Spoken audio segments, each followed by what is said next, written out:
በጣም አሳዛኝ ነገር ተፈጠረ። ማርቲ በምታዩት መልኩ ራሷን ስታለች፣ አብዳለች ማለት ይቻላል።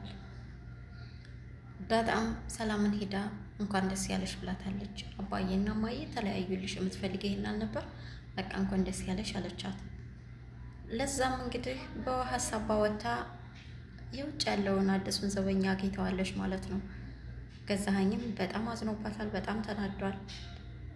አብጌልም በጣም አዝናለች። በጣም ተናዳ ከመናደዷ በላይ ሰላምን አልለቃትም፣ ነገ ጧት ሂጄ አንቃታለሁ፣ በዛ ላይ ደግሞ እከሳታለሁ፣ አባዬን ደፍረዋለች።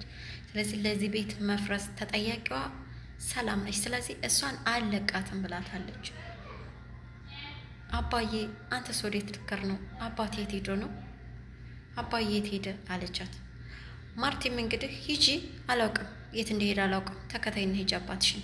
ከዚህ በኋላ አባዬ ብለሽ ፊቴ እንዳትጠሪ።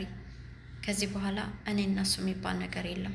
አንቺም ትልቅ ሴት ሆነሻል፣ አግቢ፣ የራስሽን ህይወት ጀምሪ። ውሃዬ ደግሞ እኔ በህይወት እስካለሁ እስከ ሞት ፍጻሜ አብራይ ትሆናለች። ከዚህ በኋላ አብረን የሚባል ነገር የለም አለቻት። ሰላም ጤና ይስጥልኝ። ውድና የተከበራችሁ የነዋ ሚዲያ ቤተሰቦች እንዴት ናችሁ? ሁሉ ሰላም፣ ሁሉ መልካም። ዳጣ ድራማ ክፍል 159 ይዤላችሁ መጥቻለሁ። እንግዲህ በዛሬው ክፍል እንደምታዩት ማርቲ ዲኤንኤ ውጤቱን ይፋ መሆኑን አስመልክቶ በቃ በጣም አዝናለች፣ በጣም ተረብሻለች፣ አለቀሰች፣ ጮኸች፣ አበደች። የማናውቃት ማርቲ መታለች ማለት ነው በዚህ ክፍል። እንግዲህ በምታዩት መልኩ እንግዲህ ዘበኛውም ሰራተኛዋም እያጽናኑ ይገኛሉ ቆመው ማለት ነው። ዳጣና ናታንም በሚገርም ሁኔታ በጣም ከመጨነቃቸው የተነሳ እንደምታዩት ከእግሯ ስር አልጠፉም። አብጌልም አባቷ እያለቀሰ ወጥቶ ሲሄድ አይታ ተከትላ አባዬ እያለች እየጠራችው ነበር። እሱም ግን ለእናንተ የማደርገው መቼም አይቀንስም፣ በጣም ነው የምወዳችሁ፣ በጣም ይቅርታ አብጌል፣ በጣም ነው የምወዳችሁ፣ የትም ብሆን እኔ እናንተን አልተዋችሁም ብሏት ነው የወጣው። እሷም ልቧ እየተሰበረም ቢሆን አባዬ አባዬ እያለች እየጠራችው ነበር። እሱም እንግዲህ አቤት ብሎ እንኳ ዞሮ አላያትም። ምክንያቱም በጣም አፍሯል፣ በጣም ተናዷል፣ በጣም አዝኗል፣ እያለቀሰ ነው። እውነቱን ለመናገር ወንድ ልጅ እንደዚህ ያለቅሳል እንደ ብዬ እስከምል ድረስ እውነቱን ለመናገር በዚህ ስሜት ውስጥ ብዙ ነገር አስተናግጃለሁ እኔ ለራሴ ማለት ነው። ድራማ መሆኑን እስክረሳ ድረስ እንባዬ መጥቷል ማለት ነው። ባይዘይ በዚህ ድራማ ብዙ ተምረናል፣ ከዜሮ ጀምረን ማለት ነው እና ብዙ ተምረናል። አሁን ግን መጨረሻው ማለት ነው ሁላችንንም ነው ያሳዘነው፣ ሁላችንን ያስለቀሰን። የምሬን ነው። እኔዋም ተጽናነች ደህና ሁኜ ነው እንጂ ይህን ቪዲዮ እየቀረጽኩላችሁ ያለሁት። ስሰማው ግን እንደነሱ አብሬ እያለቀስኩ ነበር። ብዙ ነገር ወደ ህይወት የሚመጡ ነገሮች አሉና ማርቲም በጣም ነው የምታምነው፣ በጣም ነው የምትወደው፣ በጣም ነው የምታከብረው። ለቤቷም ለትዳሯም ለባሏም ያላት ክብር በቃ ደስ የሚል ነው። ደስ የሚል እናትነትን ነው እያስተማረችን የነበረው እና አሁን ላይ ግን በተሰበረችው ልክ መሰበር በጣም ከባድ ነው። ባመነችው መከዳት ቤቷን በቃ ከመቀጽበት ተነስቶ ቤቷ ሲፈርስ 20 ምናምን ዓመት የተገነባ ህይወት በአንድ ዜሮ ሲገባ እዩት እንግዲህ አስቡት። አንድ ቀንም አይደለም የአንድ ሰከንድ የ5 ደቂቃ ሰከንድ ስራ የ20 ምናምን ዓመት ህይወት አበላሸ ማለት ነው እና በጣም ነው የሚያሳዝነው። ቤቱ በቃ በለቅሶ ሞልቷል ዛሬ ማለት ነው። ማርቲ ከምንጠብቀው በላይ ስብርብር ብላለች። ደረጀን ጮኸችበት፣ መታችሁ፣ ከሃዲ ነህ አለችው። እኔ ለካ አላውቅም ነበር፣ የውሸት ፍቅር እየሰጠህ አታለልከኝ። ለካ ሰላምን እዚህ ቤት ለአመታት ስትኖር ጸጥ ያልከው ለካ ውሽማ አድርገህ አስቀምጠሃት ነበር አለች። በጣም ብዙ ነገር አለችው። እሱም ተይ ማርቲ እንደዚህ አትበይ አለ። ግን በአንድ በኩል ትክክል ነው፣ በአንድ በኩል ስህተት ነው። እሱም የመጀመሪያ ስህተቱ ዳጣም ባይወልድ ኑሮ ሰላምም ለዚህ ድርጊት ባልተዳረገች ኑሮ ማለት ነው። ዳጣን መውለዱ ብቻ አይደለም፣ ዳጣን ከተኛችበት ከራስች አውጥቶ መውሰዳቸው ነው ይሄ ሁሉ መዘዝ ያመጣውና ያም ሆነ በአንድም በሌላ ደረጃ ለመጀመሪያ ጊዜ ክዷታል ማለት ነው። ሁለተኛ ተጠያቂ ባያደርገውም የመጀመሪያ ክዷታል ማለት ነው። ስለዚህ ማርቲ የእውነት ዳጣ የእሱ ልጅ መሆኑን ብታውቅ አስባችሁታ ምን ልኮን ነው የምችለች ሴትዮ? በህይወት ለመኖር ራሱ የምትችል አይመስለኝም። እውነት ለመናገር በድንጋጤ ነው ደም ግፊት ከፍ ብሎ ጸጥ የሚያረጋት የሚመስለው ማለት ነው። በአንድ ልጅ እንደዚህ የተሰበረ ሁለት እንደሆኑ ስታውቅ፣ ሁለቱም ደግሞ ከሰላም እንደሆኑ ስታውቅ ምን ልኮን እንደምችል አናውቅ። ያው ግን ይዘገያል እንጂ እውነቱ መውጣቱ አይቀርም እና ድራማው እንዲቀጥል ሲባል እንግዲህ ለጊዜው የዳጣ እናትና አባት ማን እንደሆኑ አልተገለጸም ማለት ነው። ግን እንዴት ተወለደ የሚለው ወይም ደግሞ ለደረጀ ማርቲ ይቅርታ ማድረግ አለባት ብለን ካሰብን እንዴት እንደወለደ ማስረዳት ይኖርበታል ማለት ነው። ያንን ሲያስረዳ ደግሞ የዳጣ አባትም እሱ እንደሆነ ይታወቃል ማለት ነው።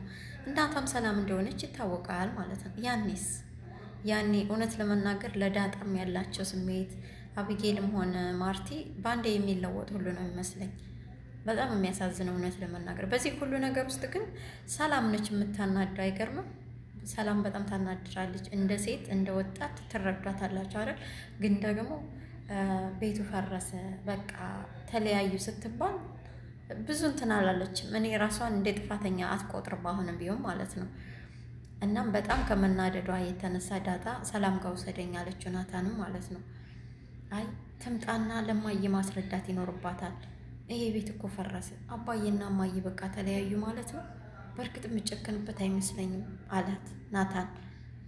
ዳጣ ደግሞ አይ እማዬ ጨክናለች፣ አታይም እንዲ ቀለበቱን እንዴት እንደወረወረች፣ እማዬ ጨክናበታለች። ውጣ ከዚህ ቤት፣ አይንህን ላየው አልፈልግም ነው ያለችው። እሱም እሺ ብሎ ነው የወጣው። ምክንያቱም ምንም ማድረግ አይችልም። ገብቷችኋል? ምንም ማድረግ ስለማይችል እሺ ብሏት ነው የወጣው። እናም ውጣ ብለዋለች፣ እሱም ወጥቷል። ያኔ እንግዲህ ተነስታ ዳጣ ወደ እናቷ ሄዳለች ማለት ነው። ሰላምዬ ጋር ማን የወሰዳት? ናታን ከወሰዳት በኋላ ሰላምዬ በር ሲደርሱ መኪናውን አቁሞት እሱ ከመኪናው ወርዶ ሌላ ቦታ ነው የተቀመጠው። ዳጣ ደግሞ መኪና ውስጥ ጠበቀቻት። ሰላም መታ መኪና ውስጥ ገባች። ምን ተፈጥሮ ምን ሆነሻል ምናምን አለቻት። ደስ አለሽ? እንኳን ደስ ያለሽ አለቻት። አንቺ እንዴት ነው የምታዋሪ? እኔ እኮ እናትሽ ነኝ። እንዴት ነው የምታዋሪ? ደግሞ ምን ተፈጥሮ ነው? ለምን ነው እንኳን ደስ ያለሽ የምትይኝ አለቻት። ያው ተለያዩልሽ እንኳን ደስ ያለሽ አለቻት። እነማን ናቸው የተለያዩ? ምንድን ነው የተፈጠረው? ከዛ ዳጣም በጣም ተናዳ ስለነበረ ፊቷ ራሱ ይጋረፋል። ዳጣ ማለት ነው። ለምን ነው እንኳን ደስ ያለሽ የምትይኝ? ደግሞ እናትሽ ነኝ፣ በስርዓት አውሪ። ምንድን ነው እንደዚህ የምትይኝ? አባዬና እማዬ ተለያዩ እንኳን ደስ ያለሽ አለች። ወይኔ ጉዴ! ማለት ተለያዩ በቃ ተለያዩ አለች። አዎ ተለያዩ ነው የምልሽ አለቻት። ማለት ምን ማለት አለው? ለዚህ ሁሉ እኮ አንቺ ነሽ ተጠያቂዋ። ስርዓት አድርጊ። እኔ ተጠያቂ አይደለሁም። ደግሞስ እኔ እንድለያዩ አልፈልግም እኮ። አንቺማ አትፈልጊም፣ ግን ደግሞ የሰራሽው ስራ እንድለያዩ ያደርጋል። ለዚህ ሁሉ ተጠያቂው አንቺ ነሽ። ስርዓት አድርጊ አንቺ። እኔ ለመውቀስ ምንም ሞራል የለሽም። እኔ ምንም አያገባኝም። እኔ እንድለያዩ አልፈልግም፣ ግን ደግሞ አንቺን ባይወስዱብኝ ኑሮ አንቺን ደግሞ 20 ዓመት ሙሉ ስጠብቅ ስትቀሪ፣ አው አንቺን የምተካ መስሎኝ ከሱ ጋር ተኝቼ ወልጃለሁ። እና ምን ይጠበስ? እኔ አይመለከተኝም። እኔ አይደለም ተጠያቂዋ ለዚህ አለቻት። ሰላምዬም በዚህ ልክ ስትናደድ ዳጣም ይበልጥ ተናዳ ነበርና፣ ለመሆኑ ግን ናታን እሱም እየፈረደብኝ ነው መኪና ውስጥ ያልተቀመጠ? ልብሱን አጥቤ ምግብ ሰርቼ ቤቱን አጽድቼ እኮ በእጄ በልቶ ጠጥቶ ነበር። ይገርማል። ደግሞ በጣም ነው የሚያሳፍረው። በዛ ላይ የወደዳት ልጅ የኔ ልጅ መሆኗን መርሳት የለበትም ብላ ተናዳ ጥላ ወጣች ከመኪና ውስጥ። ከዛም ዳጣም ወርዳ ከመኪናው ናታንን ጠራችው። ተያይዘው ወደ ቤት ተመልሰዋል ማለት ነው። አብጌልም እናቷን ይዛ እየተላቀሱ ነበር ያመሹት ማለት ነው። በመጨረሻም እንግዲህ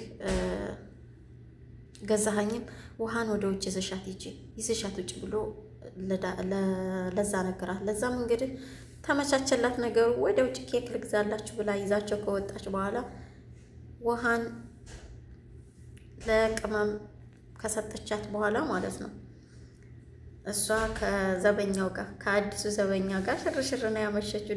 በዚህ ደግሞ ይሄንን ደግሞ ውሃ አምጥታ ለገዛኸኝ ነገረችው። ገዛኸኝም አበደ፣ ሰከረ። በቃ የሚሆነው ግራ ገባውና በመጨረሻም አለቀትም። በቃ ዛሬ አላስተኛሽም፣ በቃ እኔ ሳከብርሽ መከበር አልፈለግሽ አይደለ?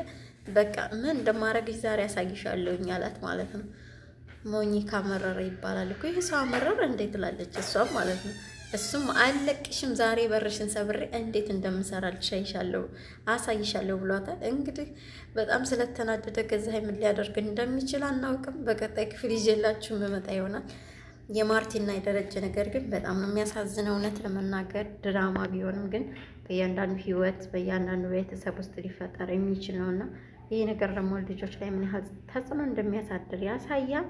ውድ አድማጭ ተመልካቾቼ ይህ ሀሳብ ለሰዎች ይጠቅማል ብላችሁ ካሰባችሁ ሼር ማድረጋችሁን አትርሱ። ላይክ፣ ሼር፣ ሰብስክራይብ ማድረጋችሁ አይረሳው። ተወዳጆችዬ እስካሁን ከኔ ጋር ስለነበራችሁ አመሰግናለሁ። ሰላማችሁ ይብዛ።